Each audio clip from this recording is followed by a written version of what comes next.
میں نے کی دعوت کی دھوم میں مچاؤں، عطا ایسا کر حوصلہ یا الہی۔ تاجدار انبیاء صلی اللہ تعالی علیہ وسلم نے ارشاد فرمایا، بروز قیامت جب اللہ عز و جل مخلوق کو جمع فرمائے گا تو ایک پکارنے والا پکارے گا، این اہل الفضل، اہل فضل کہاں ہیں؟ تھوڑے سے لوگ اٹھیں گے اور جلدی جلدی جنت کی طرف چلیں گے۔ فرشتے ان سے ملیں گے تو کہیں گے، انا نراکم سراعا الی الجنہ، کیا بات ہے، ہم تمہیں تیزی سے جنت کی طرف جاتے ہوئے دیکھتے ہیں۔ وہ کہیں گے، نحن اہل الفضل، ہم اہل فضل ہیں۔ فرشتے پوچھیں گے، تمہاری کیا فضیلت ہے؟ وہ جواب دیں گے، جب ہم پر ظلم کیا جاتا ہم صبر کرتے، جب ہم سے برا سلوک کیا جاتا تو ہم معاف کر دیتے، اور جب ہم سے جہالت کا برتاؤ کیا جاتا تو ہم بردباری سے کام لیتے۔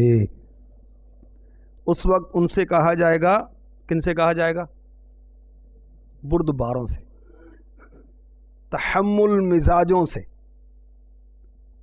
کہا جائے گا، ادخلوا الجنۃ فنعم اجر العاملین، جنت میں داخل ہو جاؤ، عمل کرنے والوں کا کیا ہی اچھا بدلہ ہے۔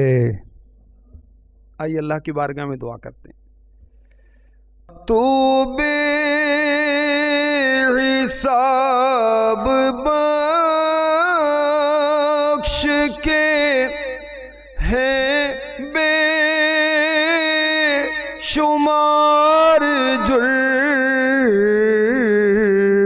دیتا ہوں واسطہ تجھے شاہ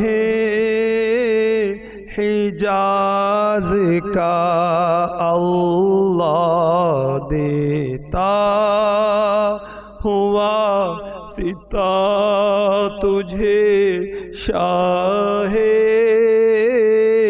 حجاز کا۔ آمین آمین آمین بجاہ النبی الامین صلی اللہ تعالی علیہ وسلم۔ حضرت سیدنا اشج عبد القیس رضی اللہ تعالی عنہ وفد کے ہمراہ بارگاہ رسالت میں حاضر ہوئے۔ انہوں نے اپنی اونٹنی کو بٹھایا، باندھ دیا، پھر اپنے کپڑے اتار کر تھیلی میں سے دو نہایت عمدہ کپڑے نکال کر پہنے۔ حضور نبی اکرم نور مجسم صلی اللہ تعالی علیہ وآلہ وسلم یہ سب کچھ ملاحظہ فرما رہے تھے۔ پھر وہ چلتے ہوئے خدمت اقدس میں پہنچ گئے۔ سرکار دو عالم نور مجسم، شاہ آدم و بنی آدم، رسول اکرم صلی اللہ تعالی علیہ وسلم نے ارشاد فرمایا، اے اشج، تم میں دو عادتیں ایسی ہیں جو اللہ اور اس کے رسول کو پسند ہیں۔ دو عادتیں ایسی ہیں جو اللہ عز و جل کو بھی پسند ہیں اور اس کے رسول صلی اللہ تعالی علیہ وآلہ وسلم کو بھی پسند کی۔ عرض کی، یا رسول اللہ، میرے ماں باپ آپ پر قربان ہوں، وہ دو عادتیں کون سی ہیں؟ فرمایا، بردباری اور وقار۔ عرض کی، کیا مجھ میں یہ دو عادات کو پیدا کیا گیا ہے یا میری فطرت پر رکھی گئی ہیں؟ ارشاد فرمایا، اللہ عز و جل نے یہ دو عادتیں تمہاری فطرت میں رکھی ہیں۔ اس پر حضرت سیدنا اشج رضی اللہ تعالی عنہ نے کہا، اللہ کا شکر ہے جس نے میری فطرت ان دو عادتوں پر رکھی جو اللہ عز و جل اور اس کے رسول کو پسند ہیں۔ میرے آقا کعبے کے بدر الدجا، طیبہ کے شمس الضحیٰ، محمد الرسول اللہ صلی اللہ تعالی علیہ وآلہ وسلم فرماتے ہیں، تم میں سے میرے قریب وہ لوگ رہیں جو بردبار اور عقل مند ہوں، پھر وہ جو ان کے قریب ہیں، پھر وہ جو ان کے قریب ہیں، اور آپس میں اختلاف نہ کرو، ورنہ تمہارے دلوں میں اختلاف پیدا ہو جائے گا، اور بازاروں کے شور و غل سے الگ رہو۔ 5 کام انبیاء کرام علیہم الصلاۃ والسلام کی سنت ہیں۔ نمبر 1 حیا، نمبر 2 تحمل مزاجی، نمبر 3 سینگھی لگوانا، نمبر 4 مسواک کرنا، نمبر 5 خوشبو لگانا۔ شہنشاہ اولیاء مولا مشکل کشا علی المرتضیٰ کرم اللہ تعالی وجہہ الکریم فرماتے ہیں، خیر اس چیز کا نام نہیں کہ تمہارا مال اور اولاد زیادہ ہو، بلکہ خیر و برکت یہ ہے کہ تمہارا علم اور حلم زیادہ ہو، اور اللہ عز و جل کی عبادت کے ساتھ لوگوں کے سامنے فخر نہ کرو۔ جب نیکی کرو تو اللہ کا شکر ادا کرو، جب گناہ سرزد ہو جائے تو اللہ تعالی سے مغفرت طلب کرو۔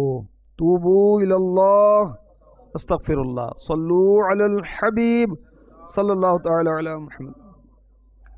حضرت سیدنا سید التابعین خیر التابعین حسن بصری علی رحمۃ اللہ الکبی فرماتے، علم حاصل کرو اور اسے وقار اور بردباری سے مزین کرو، آراستہ کرو، ڈیکوریٹ کرو۔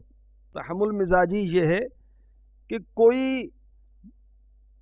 اشتعال دلا رہا ہے، غصہ دلا رہا ہے، ایسی بات کرتا ہے، کوئی ایسی حرکت کرتا ہے، اس کے باوجود ہم پرسکون رہیں، یہ ہے تحمل مزاجی، یہ بردباری۔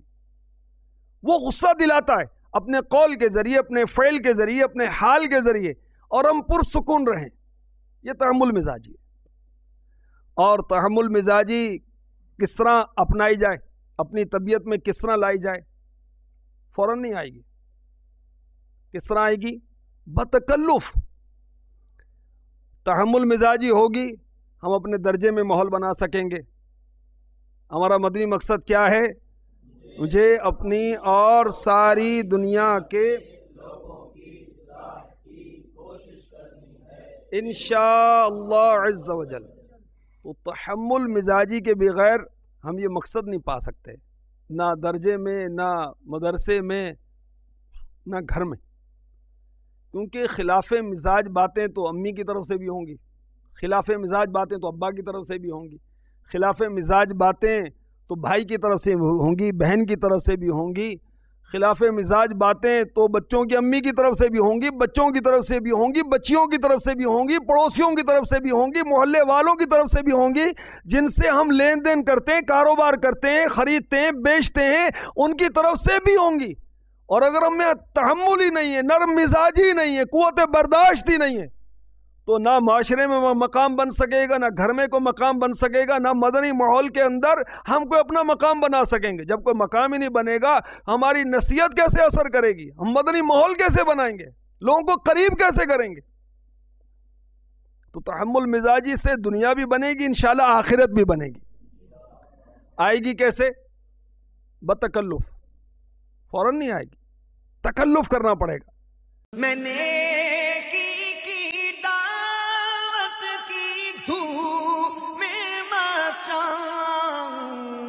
عطا ایسا کر حوصلہ